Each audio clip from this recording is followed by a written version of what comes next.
Assalamualaikum warahmatullahi wabarakatuh. Dan selamat pagi. Puji syukur kita panjatkan kehadirat Tuhan Yang Maha Esa, Allah Subhanahu wa Ta'ala, sehingga pada pagi hari ini kita masih bisa diberikan kesempatan untuk melakukan aktivitas kita di pagi hari ini. Pada kesempatan kali ini, saya sebagai perwakilan dari kelompok 1 ingin memaparkan materi yang berjudul Kinesiologi Pekerja oleh dosen pengampu Hairul Akbar SKM MFIT, yang akan nantinya dipaparkan oleh saya sendiri, Nasution Kandoli, BC Rismayani, Yugi Rahman Mamonto, Redina Nayawan, Selvia Pobela, Kris Dayantigoni, dan yang terakhir Gilvana Kamasan. Kita masuk pada definisi. Kinesiologi kerja adalah ilmu yang mempelajari tubuh manusia saat melakukan gerakan aktivitas tubuh. Ilmu kinesiologi merupakan lintas disiplin seperti anatomi tubuh manusia, fisiologi, neuromuskuler, dan biomekanika. Selanjutnya akan dipaparkan oleh BC Rismayani. Baiklah, yang berikutnya itu adalah anatomi tubuh. 1. Tulang dalam sistem rangka tubuh. Dalam sistem muskuloskeletal meliputi A. Tulang, bones atau skeleton. Tulang dapat dibagi ke dalam dua kelompok besar, yaitu tulang aksial, tulang apendikulur, dan persendian. Pertama itu tulang aksial atau disebut dengan tulang pada kepala dan badan, seperti tulang tengkorak, tulang vertebra, tulang rusuk, dan sternum. Kedua, tulang apendikulur atau bisa disebut dengan tulang tangan dan kaki, seperti eksternitas atas dan eksternitas bawah. Ketiga, persendian, merupakan penghubung antar dua tulang pada dalam rangka. Yang berikutnya B. Sendi, dapat berupa menghubungkan dua tulang, memberi struktur, serta membantu otot untuk menggerakkan tulang. Setidaknya ada 3 macam sendi yang menghubungkan tulang-tulang manusia, yaitu sendi sinartrosis, amfiartrosis, dan diartrosis. C. Otot, dapat diklasifikasikan secara struktural terdapat 2 macam, yakni pertama, otot serat melintang atau lurik yang menyerupai garis-garis melintang, warna merah tua, berkontraksi menurut kemauan dan terdapat hampir di seluruh badan. Kedua, otot polos yang terdiri sel bentuknya licin, berkontraksinya tidak menurut kemauan sendiri atau otak tak sadar diri. D. Jaringan konektif, yaitu kartilago yang tersusun atas matriks kondrin, yaitu berupa cairan kental yang banyak mengandung zat perekat kolagen yang tersusun atas protein dan sedikit zat kapur atau karbonat. Tendon. Tendon adalah jaringan tebal yang berfungsi menempelkan otot ke tulang. Apapun kegiatan yang Anda lakukan, semuanya melibatkan gerakan tendon pada persendian. Yang berikutnya, ligamen. Ligamen adalah jaringan berserat yang bentuknya menyerupai pita, elastis, dan berperan sebagai penghubung antar tulang di dalam tubuh. 2. Skeleton aksial dan otot-ototnya. Fungsi rangka sebagai berikut. 1. Menyangga, itu seperti berdirinya tubuh, tempat melekatnya ligamen-ligamen otot, jaringan, lunak, dan organ. 2. Memberi bentuk tubuh. 3. Melindungi bagian-bagian tubuh yang lunak. 4. Melakukan fungsi gerak dengan mengubah arah dan kekuatan otot rangka. 5. Sebagai tempat penimbunan mineral seperti kalsium dan fosfat dan lipid. 6. Tempat pembentukan sel-sel darah. Kemampuan kerja fisik adalah suatu kemampuan fungsional dari seseorang untuk melakukan aktivitas kerja yang melibatkan kekuatan. Misalnya, ada seorang karyawan atau pekerja yang bekerja di perusahaan di bagian produksi.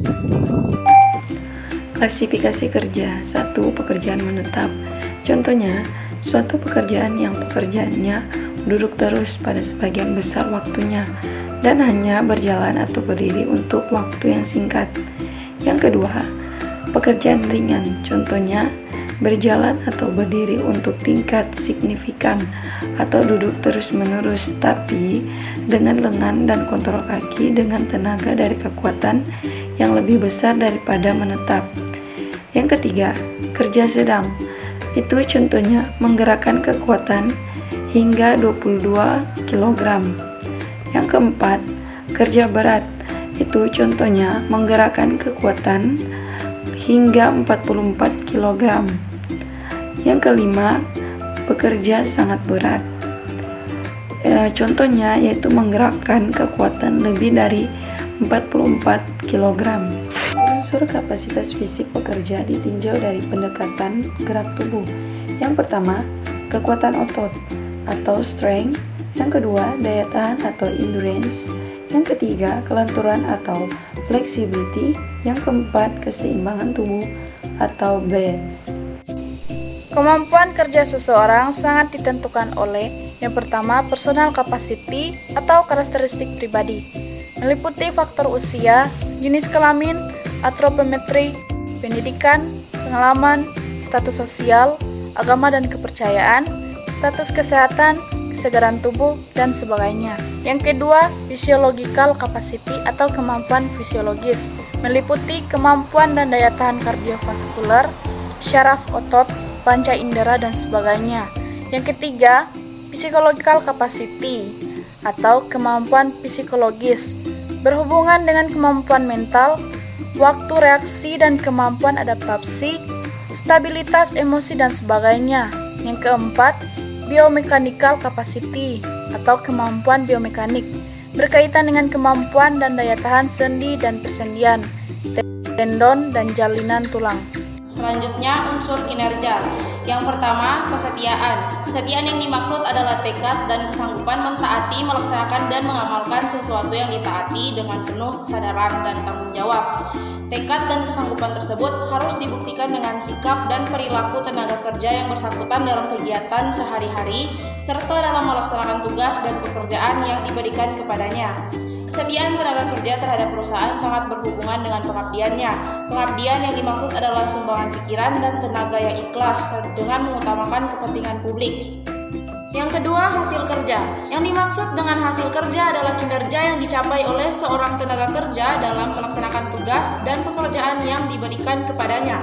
Pada umumnya, kerja seorang tenaga kerja antara lain dipengaruhi oleh kecakapan, keterampilan, pengalaman, dan kesungguhan tenaga kerja yang bersangkutan. Yang ketiga, tanggung jawab. Tanggung jawab adalah kesanggupan seorang tenaga kerja dalam menyelesaikan tugasnya dan pekerjaan yang diserahkan kepadanya dengan sebaik-baiknya dan tepat waktu, serta berani memikul risiko atas keputusan yang diambilnya atau tindakan yang dilakukannya.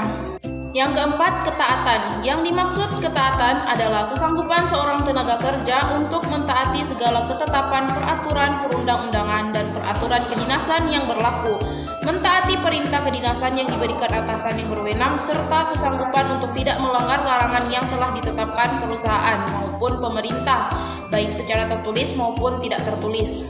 Yang kelima, kejujuran. Yang dimaksud dengan kejujuran adalah ketulusan hati seorang tenaga kerja dalam melaksanakan tugas dan pekerjaan, serta tidak menyalahgunakan wewenang yang telah diberikan kepadanya. Yang keenam, kerjasama. Kerjasama adalah seorang tenaga kerja untuk bekerja sama dengan orang lain dalam menyelesaikan suatu tugas dan pekerjaan yang telah ditetapkan, sehingga mencapai daya guna dan hasil guna yang sebesar-besarnya. Yang ketujuh, prakarsa. Prakarsa adalah seorang tenaga kerja untuk mengambil keputusan, langkah-langkah, atau melaksanakan suatu tindakan yang diperlukan dalam melaksanakan tugas pokok tanpa menunggu perintah dan bimbingan dari manajemen lainnya. Yang terakhir, kemampuan. Yang dimaksud dengan kemampuan adalah yang dimiliki seorang tenaga kerja untuk meyakinkan tenaga kerja lain sehingga dapat dikerahkan secara maksimum untuk melaksanakan tugas pokok. Penilaian unsur kemampuan bagi tenaga kerja sebenarnya khusus diperuntukkan bagi tenaga kerja yang memiliki jabatan di seluruh hierarki dalam perusahaan. Kemampuan fisik menurut Robin tahun 2007. Physical ability adalah kemampuan melakukan tugas-tugas yang menuntut stamina, keterampilan, kekuatan, dan karakteristik serupa. Tujuan gerak. Gerak bertujuan untuk membiasakan diri dengan gerakan secara sadar, sistematis, terencana, berulang-ulang, penambahan beban secara profesional dan dibina oleh ahlinya. Perkembangan kinesiologi terjadi hampir bersamaan dengan perkembangan ilmu induknya, yaitu anatomi tahun 284 sampai 322 sebelum Masehi dimulailah penulisan tentang bekerjanya otot-otot yang diarahkan pada analisa geometrik.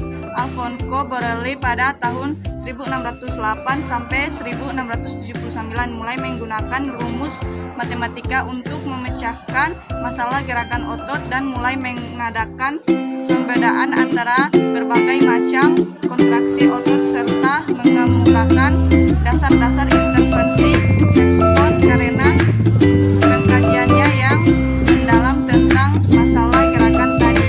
Maka Weinler atau ahli kinesiologi masa kini disebut sebagai bapak kinesiologi modern dalam sistem lokomotor.